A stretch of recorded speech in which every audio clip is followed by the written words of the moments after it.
Hi guys, this is Cheryl with Architect Destiny, where we're building dreams, making plans, and reaching goals.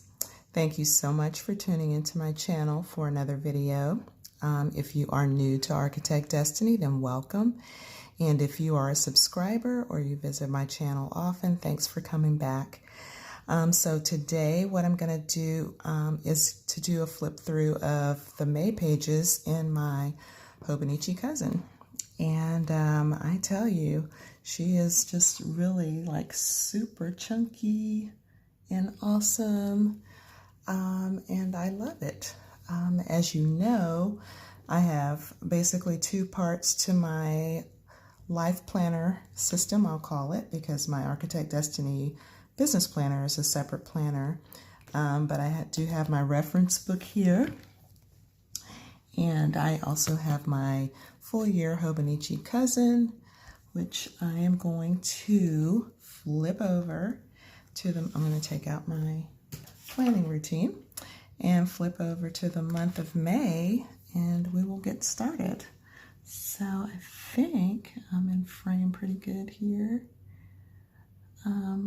Yeah, so this is the month of May in my planner, and May started out to be kind of a busy month, but then as you can see here, a lot of things were rescheduled and canceled. And basically when that happens, I use my red Zebra Sarasa mark-on pen, and I just draw a line through it and write rescheduled or canceled. I don't mark out or white out, I don't white out things that are canceled, because I want to know in the future that it was on my calendar at one point, but that it was changed or rescheduled. So I always like to denote that rather than just like whiting out something as if it was never there. So basically for the month of May, I have this beautiful purple, or I guess lilac color grid washi that's just really cute, with a matching to-do sticker that has a little lavender asterisk. I thought that was really cute that I had one in my stash that would match. I have these nice washi stickers that I purchased from Amazon, and I've mentioned those before in my videos, that you can find those stickers in my Amazon store, but they also have the matching purple colors. So I kind of have this frame of purple for the month, and then all of my array of colors of transparent dots that mark my actual events and meetings and commitments and so forth. And then as always, on the side here, on my sidebar, I have my monthly master task list. These are things that ideally I would be able to accomplish during the month, and when I'm planning my weeks, I always refer back to this list to pull items to migrate onto my weekly plans. And that's kind of how these things get done. So we had a couple of holidays in May, Mother's Day and Memorial Day, which I marked with gold foil Happy Planner stickers, and I think that looks cute. And yeah, the rest of my stickers are pretty much functional icons from Nicole Hutch Designs. And this day off sticker is actually from Wishy Washy Paper Co., which is no longer in business, I don't think. The balloon stickers are Planner Kate. The football sticker is Planner Kate. And the rest of the stickers, I believe, are Nicole Hutch Designs. So I thought this turned out really cute. I put a little quote sticker up here, I believe. I found these stickers in like a discount bin at Office Depot or someplace like that. And it's just like a little book full of quote stickers like this. And of course, if it's in the bargain bin, it's coming home with me. So yeah, so I kind of like the way this month turned out, and I like being able to see the plans that did work out, the plans that didn't work out or had to be renegotiated. I like to see everything in my planner. So that is the month, and then we'll go over to the weeklies. And I am still really enjoying this layout where I'm utilizing the schedule and color coding all of my activities based on my goals. And I showed you this before. This is the color code for my goals. And so these highlights on here reflect these goal areas. So I can easily see at a glance, you know, how much time am I dedicating to my different goal areas during the week. And for me, that's kind of useful information. It's very easy to see if I'm out of balance or, you know, areas that I might need to allocate more time to or less time to or what have you. So I'm really enjoying doing this and being able to, even within the time frames, to be able to put in to-dos wherever I need to. For instance, here, the yellow is related to home and family. So on this particular day, it happens to be all chores. And so I can just list out the chores that I'm going to do between 3 and 5 on Saturday. And if my husband does something for me, I'll put a little note there that Cedric did it. And I like doing that because it's almost like kind of mini journaling in my weekly spread. A lot of times I'll write in red. In this case, I didn't, but sometimes I'll just write in red if it's something specific that I want to remember about that. If my husband did something for me that I was supposed to do, or if we went to a particular place to eat and it was unexpected or unplanned, or even if it was planned and I didn't know where we were going to go when I did my planning, but after the fact, I will note, you know, where it was that we went. So I like to do that because it's kind of just a little touch of journaling in my planning spread.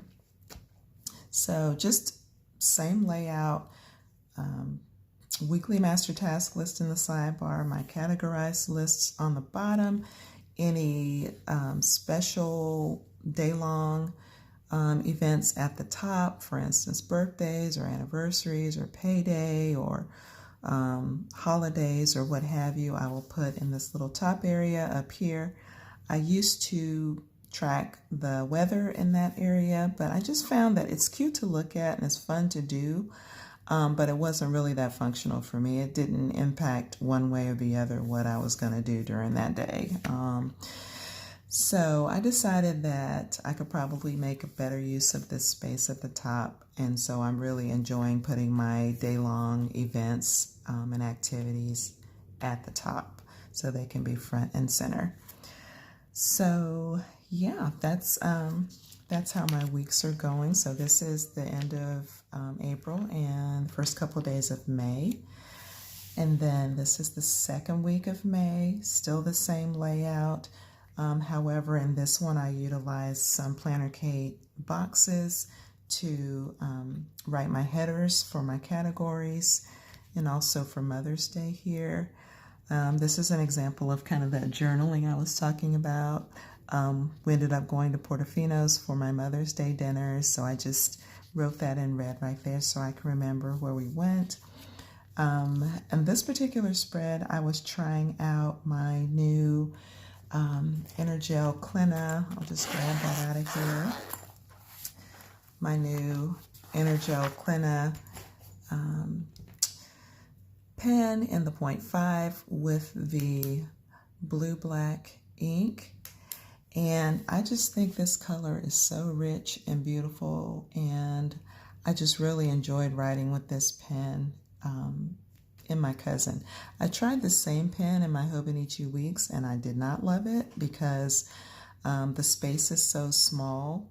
And this, because it's such rich color, it felt like it kind of bled out a little bit more and made that small space seem really cramped and crowded, like the ink itself was taking up space.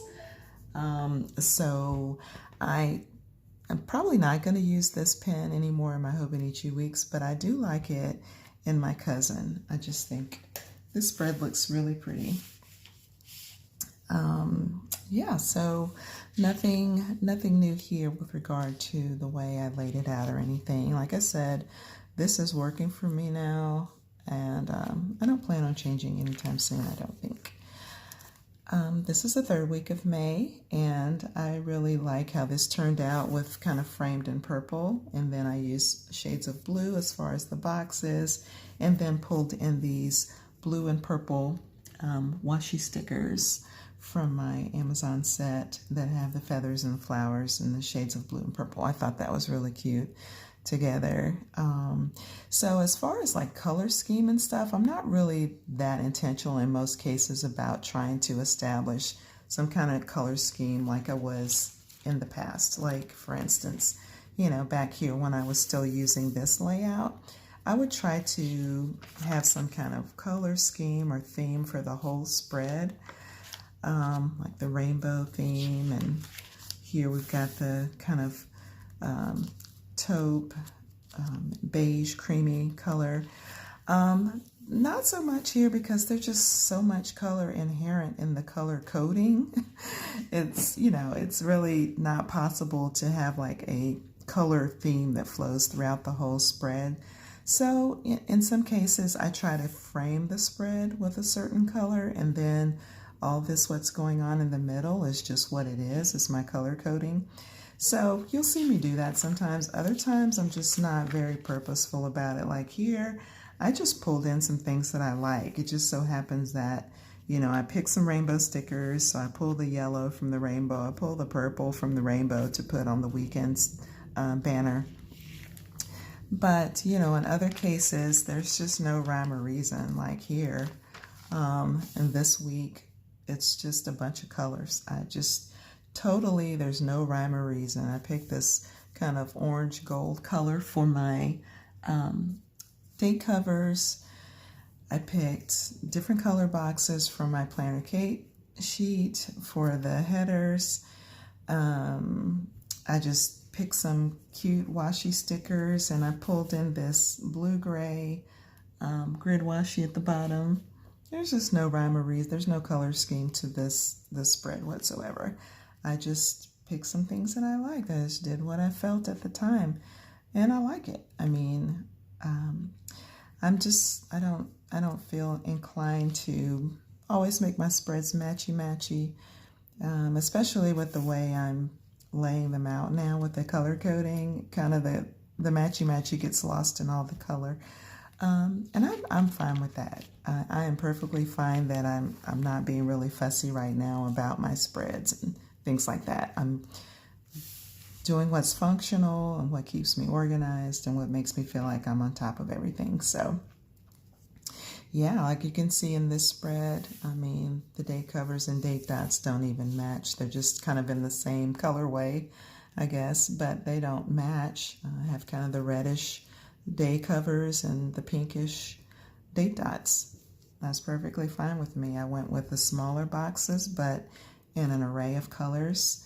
I have the green grid washi. I pulled in some green shrub washi stickers at the bottom, and I totally like the way this looks. So I'm very happy with it. And as you can see, I'm utilizing this space up here. We had quite a few birthdays, including my baby's birthday on the 24th, a bill that was due on this day. I put that here. So just the kind of the big things of the day go at the top. And I just really, really like that. This is working so well for me. I just am loving it. And I feel like I get so much more done. And this is last week.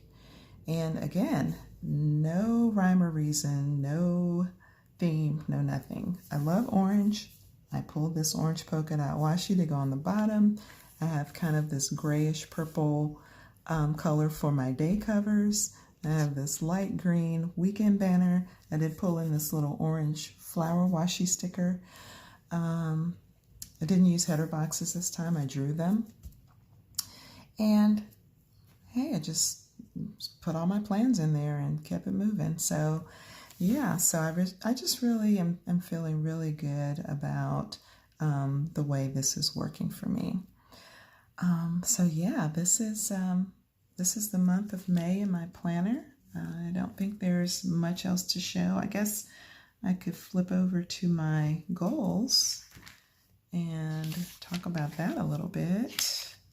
Let's see if I can get to my May goals.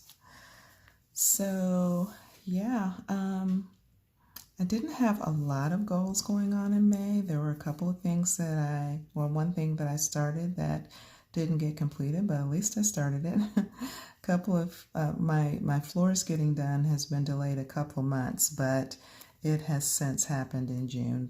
Today is June the 10th, and those floors are done as of 2 days ago. So yay, I can mark that off. I will do that right now. I can mark off kitchen floors are done. Boom.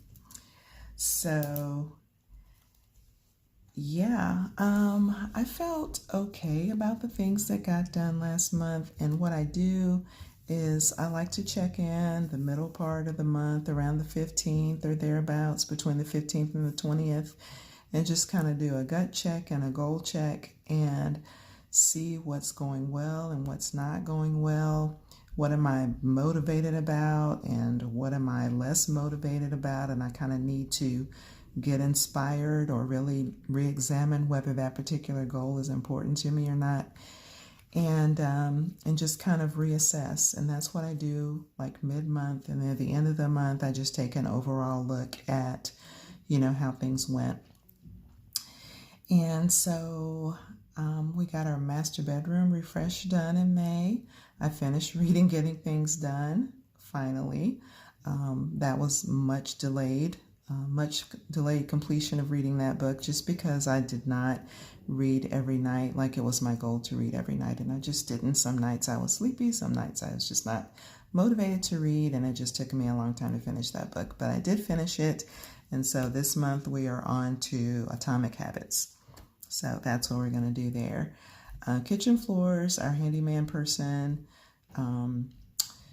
tore both of his menisci, I guess is the plural of meniscus. The meniscus in both of his knees he tore. So he was out of commission, so we had to find another contractor to do our floors, so that delayed it from getting done in May. I did start my kitchen deep cleaning task and finish them the first week of June. So I gave myself a dot for May, but I finished those chores in June. I did have my first planning coaching appointment in May, and that went well. And we did our front porch refresh in May. So we did get some pretty big things done in May, so I felt good about that. I feel good about the goals that I have set for June. Some of them I need to get my behind in gear on, and others I feel like I'm doing pretty well.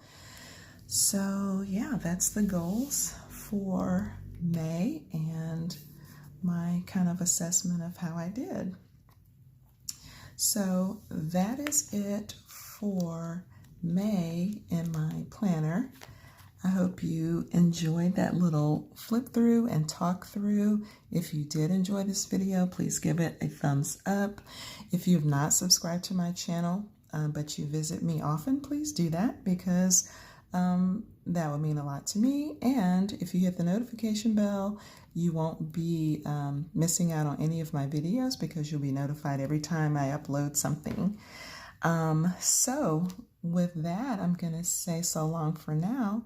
And thanks again for tuning in, and I will see you in my next video.